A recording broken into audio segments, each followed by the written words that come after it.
It's Christmas time, and today I'm going to be whipping up some of my favorite sweet treats for the holidays, and my sister, my best friend, and the person I love to make cookies with the most is going to be joining me in the kitchen.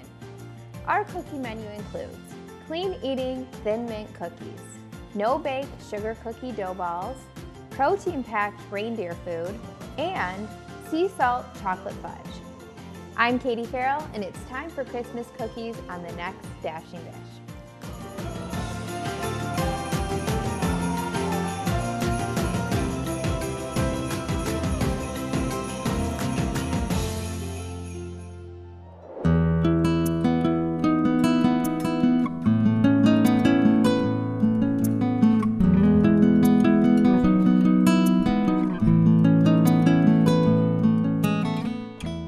Well, it's Christmas time, my favorite time of the year, and I'm here with my favorite person to celebrate with, my sister.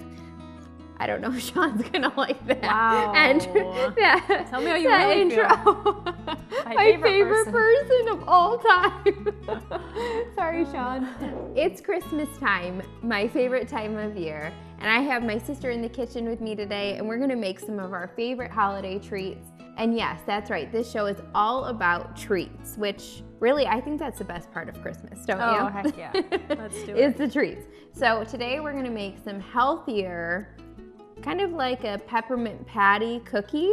And this was a healthy spin that I created after my true obsession with Girl Scout Thin Mint cookies. So I kind of call these my copycat Thin Mint cookies. Oh, if I see a Girl Scout at a grocery store, I'm like, which one's your favorite though? The Samoas. Okay, well, I have that recipe too, so Oh. check that out as well.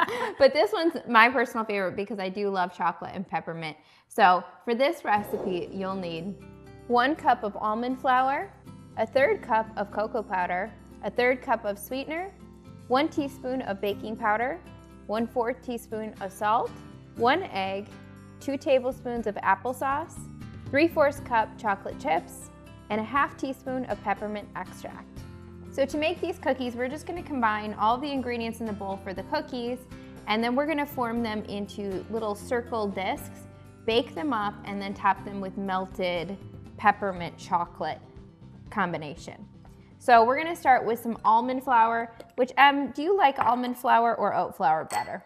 I like them for different reasons. I agree. I love your banana bread that I always use almond flour with, but I think I use oat flour probably more. Yeah, I do too. I definitely use oat flour more, but I feel like for cookies, almond flour is a lot more moist because it has the natural fat from the almonds.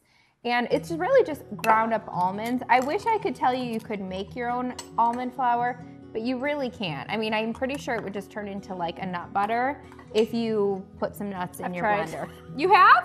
Yeah, it was a mess. How did it turn out? I don't recommend it. Was it like I turned nut it butter? Into like a peanut butter Yeah, that just that's could what I not thought. blend. Yeah, so I'm pretty sure you have to buy almond flour, although it's in most grocery stores now. It is. I find that it's becoming more popular. Yes. I like that there's more alternatives than just white flour. Yes, I agree. And so I use it a lot in cookies and in baked goods that I want there to be a little bit more moisture, a little bit more of, like if you were to take the butter out of a recipe and add it back in, that's when you'll want to use almond flour, or in those types of recipes where really you just need a little bit of healthy fat. So this is coming together. What I like to do, especially when it comes to a cookie dough, is I like to get in there with my hands. You can just start with a spatula and then just kind of start to combine it with your hands until it all comes together into a dough ball. So Emily and I have been together making Christmas cookies really our whole lives, of course, because we're sisters. And some of my best memories is of us making Christmas cookies together. Same. And now we do it with our kids. Yeah. So we always make sure that every single year, usually I throw a kids cookie party and our kids get together and have way too much sugar and way too many You just sprinkles. have to go into it not caring. Yes, you have to And just about know. the mess You just either. have to know that it's gonna be crazy. It is. But they have so much fun, and so it's so cute because now we get to watch them kind of relive our childhood of making cookies together. Mom always went all out though. She did like different colored frostings and all the special sprinkles and everything. So it was sweet. All right, so now we have our ball of dough, and you just want to kind of shape it almost into like a rectangle shape, and that way it's just going to roll out really smooth.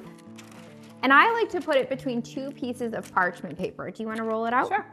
And that way it just keeps everything so that it doesn't stick, and it gets the dough really smooth, and you don't have to wash your rolling pin after. I love that. This is a great one for kids to do. It was very simple. Yes, very simple. And I know my boys, especially Quentin, loves helping me in the kitchen and using the rolling pin because, you know, it makes them feel so strong. And you can make these not only at Christmas time, but any time of year. Just because it's a chocolate peppermint cookie, like I said, it's really a healthier spin on a thin mint, which we all know we like all the time, right? It's not just Christmas time. So that looks good. You want to get it so that it's rolled out evenly and a pretty thin cookie, hence the thin mint. And then we have a circular cookie cutter. If you don't have one, you can make these in any shape, or you could use the bottom of a really small jar or glass just to cut out kind of a circle shape. And then you can go ahead and put them back on a piece of parchment paper, and we'll bake these off on a baking sheet pan. And what is your favorite kind of Christmas cookie? It's a hard one. I know Mom always made those snowball cookies that had like nuts in them. I don't know what they're called. I know. You have that on your website? Yes, I do. I know, those are good. I think anything that brings me back to my childhood. I know, it's true. It's true. It just reminds me of home and Mom and, yeah, you know, it's true. Traditions. It's true. I also just love just the typical sugar cookie. Yeah. I think it's because that's something that, again, it brings you back to your childhood, but also it's just something that's fun to enjoy because you're making them and you're making such good memories while you're eating the sugar cookies. And we also have healthier almond flour version and oat flour version of sugar cookies on Dashing Dish. So we do that a lot. We make sugar cookies all the time in our house. So when you come up with the extra dough at the end, once you've cut out all your circles, just like any other cookie dough, you just want to roll it back out into a ball and go ahead and roll it out, start all over again until all the dough is cut out. And when we're done, we're going to bake these at 300 degrees for 20 to 25 minutes.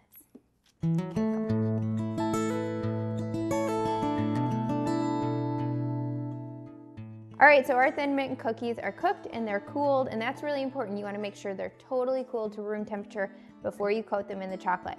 So I just mixed my peppermint extract in with the chocolate when it was melted, and now we're gonna just dip our cookies into the chocolate. And I like to use a fork for this so that you can just really gently flip them over, pick them up, kind of let that chocolate drain off just a little bit, and then put them on parchment paper. If you have wax paper, that would work as well, but you really want to make sure you have either parchment or wax paper for this, because otherwise the chocolate will just harden and stick to wherever you're putting it. So don't these look so good? And the cookie inside is just the perfect amount of firmness to give you that kind of crunch when you bite into it, and the melted chocolate on the outside is divine. And if you don't like peppermint and chocolate, you just want these to be chocolate, you can just leave the peppermint extract out. So we're gonna get these all coated, and then we're gonna pop them in our fridge for about 10 minutes until the chocolate sets and they're ready to enjoy.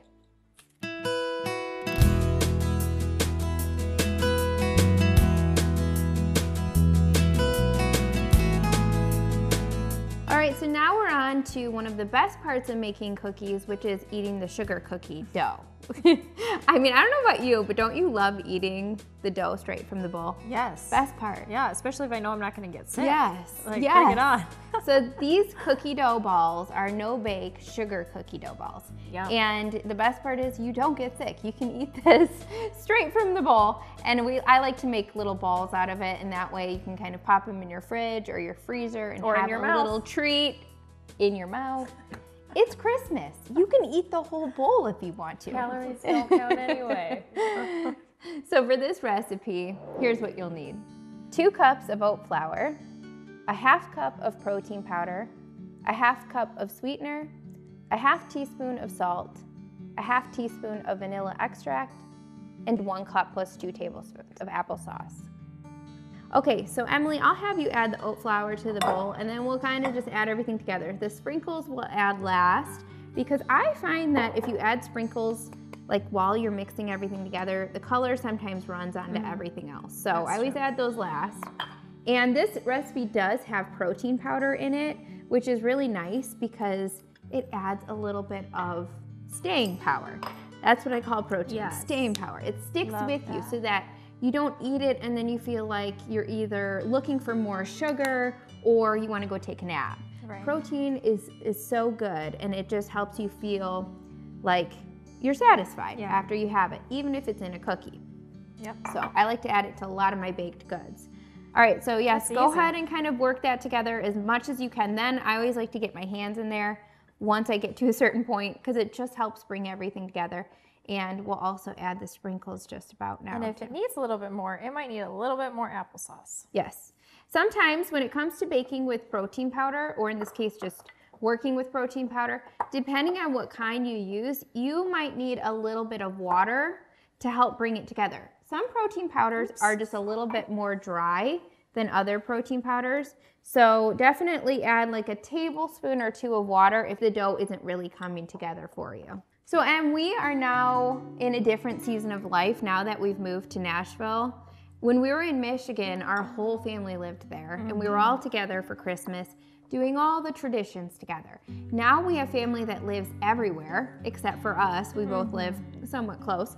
And so we're kind of forming new traditions. Do you have any new traditions that you've done this year? No, we haven't started any Christmas traditions here yet, just because we moved like right at the end of fall season, but it definitely was a challenge to try to figure out where are we spending Christmas, because now we have families in now with us being here, 3 different states. But I know that'll come with time, but I think as just a mom, especially with young kids, like traditions are so important to me, and you know, we had to kind of throw them out the window this year just because we were traveling back to Michigan and then to Florida to see our family.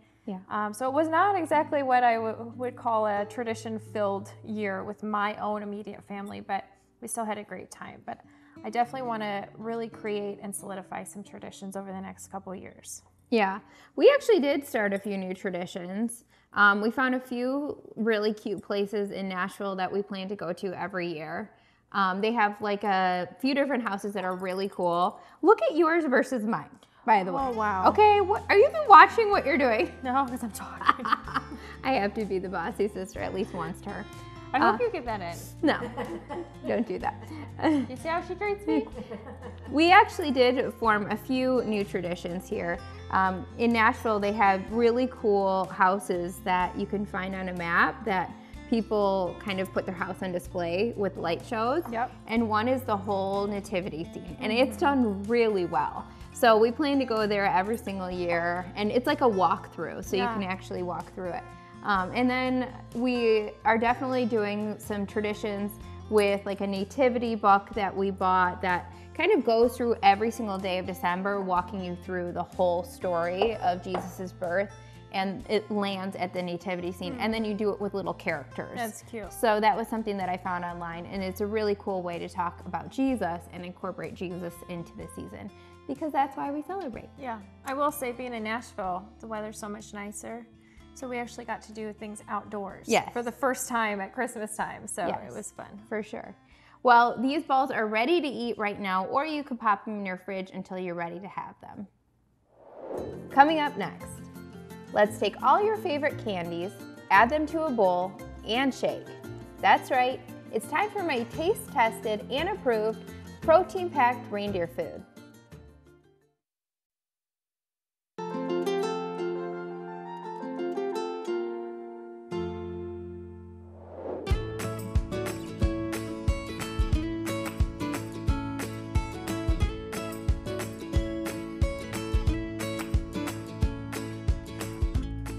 All right, well now we're on to one of my favorite holiday munching foods. And this is it's just danger. It looks danger dangerous. in a bowl. It is that good.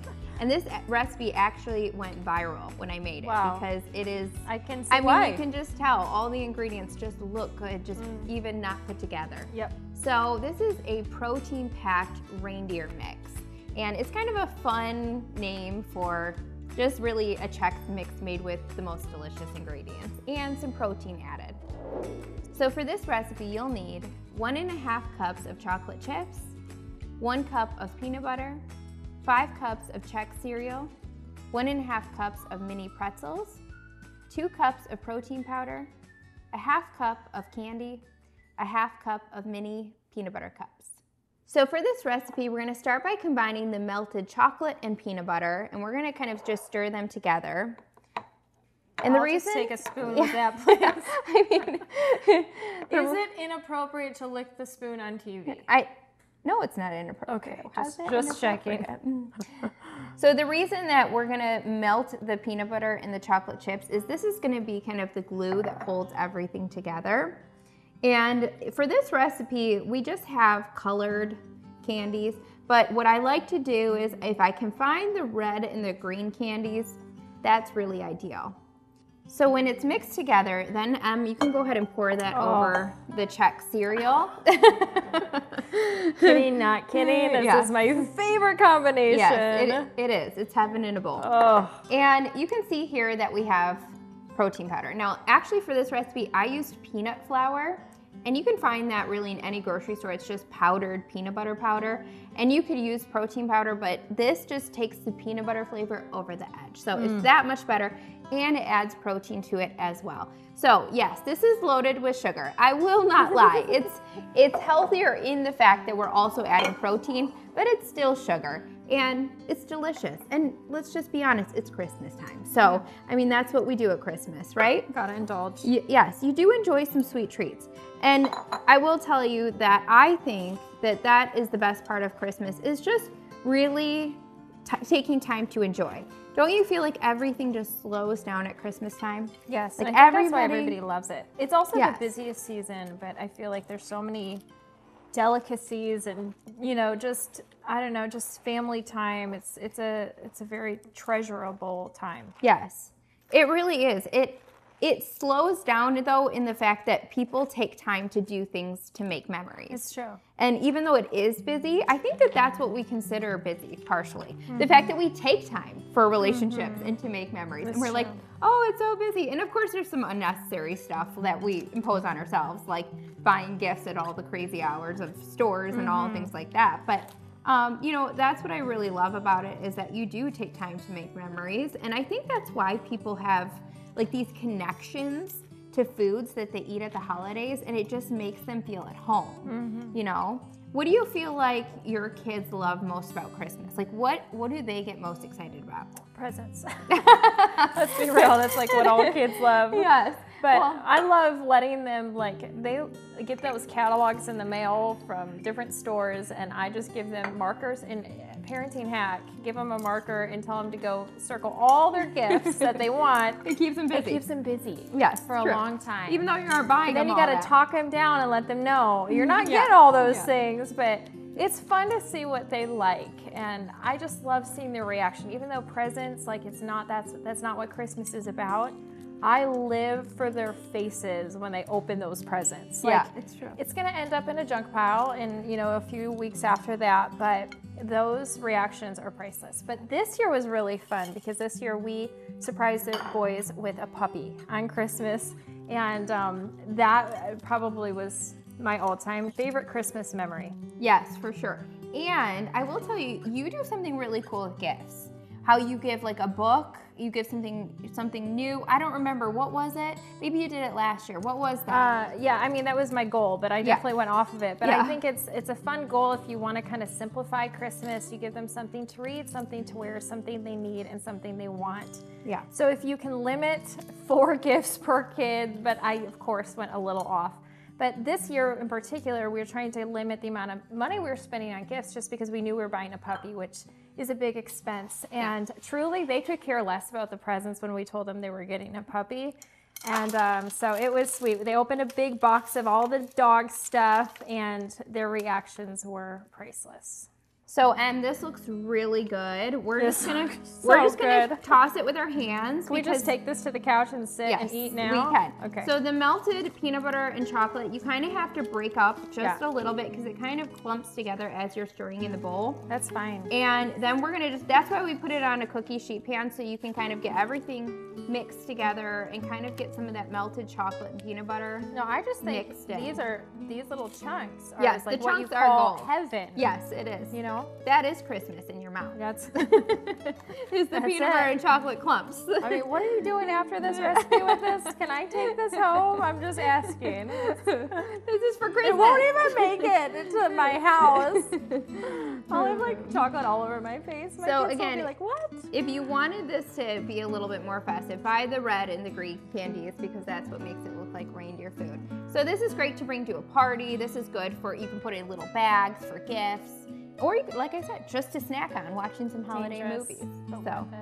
So really, this is all set to go. And again, if you just wait for the peanut butter and the chocolate to kind of solidify, then it's good and ready to eat. I think we should try it right now. Yeah, which bite should I eat? This one. So good. Coming up next, it wouldn't be Christmas without fudge. A perfect dessert to make for your family or as a gift to share. Real food ingredients that make this sea salt chocolate fudge delicious and good for you.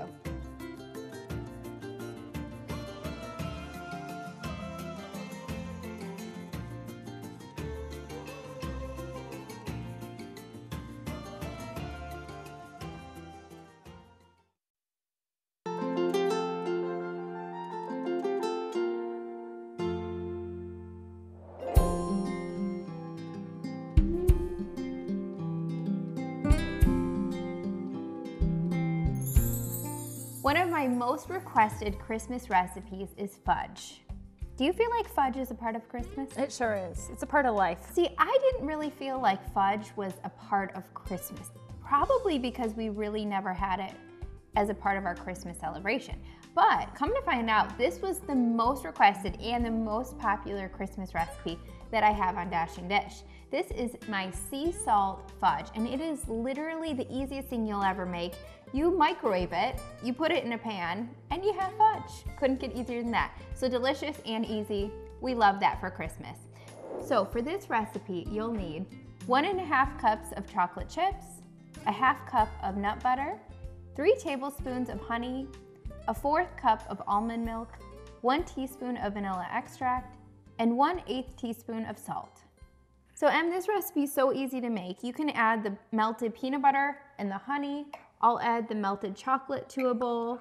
And another recipe with chocolate and peanut butter. Yes. And then we just literally mix this up with vanilla and milk. I mean, it doesn't get easier than that. Good. And what I love about this is a really easy recipe to give away. So, I mean, who doesn't love fudge that's homemade? Like it feels like you really took time, because most fudge recipes are extremely laborious. Like you need to get out a candy thermometer, and it's just a lot of work. Yeah. So people are gonna be like, oh my gosh, she made me fudge. And little do they know. Really, I melted some chocolate. And again, this recipe does have sugar in it in the chocolate. However, we added honey, so it's a little bit healthier as far as no added sugars that we're gonna add to this. And if you use Lily's chocolate chips or any brand of chocolate chips that don't have added sugar, like they use stevia, then you're actually gonna be working with pretty low sugar recipe. So we're just gonna stir until all this is combined. Which I need to very gently mix it together so we don't have milk all over the counter. And then you can see I kind of coated a loaf pan with parchment paper, and you don't have to do that, but I would say if you don't, definitely spray your loaf pan with cooking spray so it doesn't stick. Look how good that looks. That looks so good. It looks just smooth, and that's what you want. It to be easy. Smooth and creamy, so that when you pour it into your loaf pan, it's just looking like you already want to eat it. Yum. It smells so peanut buttery and chocolatey and warm. So I did buy online some sea salt, coarse sea salt. I'm sure you could also find this in grocery stores, but I just really like to see the salt on top of the chocolate. It's pretty. So that way you're not just like, oh, surprised by the salt, but you can actually see it. I don't know why, it just like makes it that much more edible when you look at it and you can see the salt. And it looks so decadent, like it just makes it a little bit fancy. Yes, it's true, it looks fancy. So that looks really good. We're gonna pop this into the freezer. I would say if you could pop it in the freezer for at least 20 minutes, that's like the minimum, but if you can leave it in for up to an hour, that way your fudge really solidifies, and then you can cut it into just little pieces of fudge. And it's nice if you have the parchment paper because you can just pull the edges right out and it lifts right out of the pan.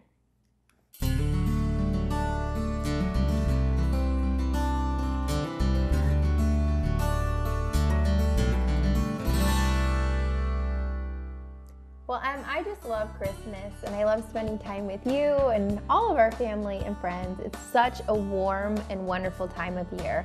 But I think the thing that I love the most is celebrating Jesus. There's just so much that just brings Jesus into every element of this season that you can't help but feel joy. And more than anything, I love enjoying fellowship with other people. And I think that's why I love Christmas so much. So thank you so much for cooking with me and just enjoying all of our favorites together today. If you'd like to find these recipes, you can head over to dashingdish.com where you'll find recipes and more to nourish your body and soul.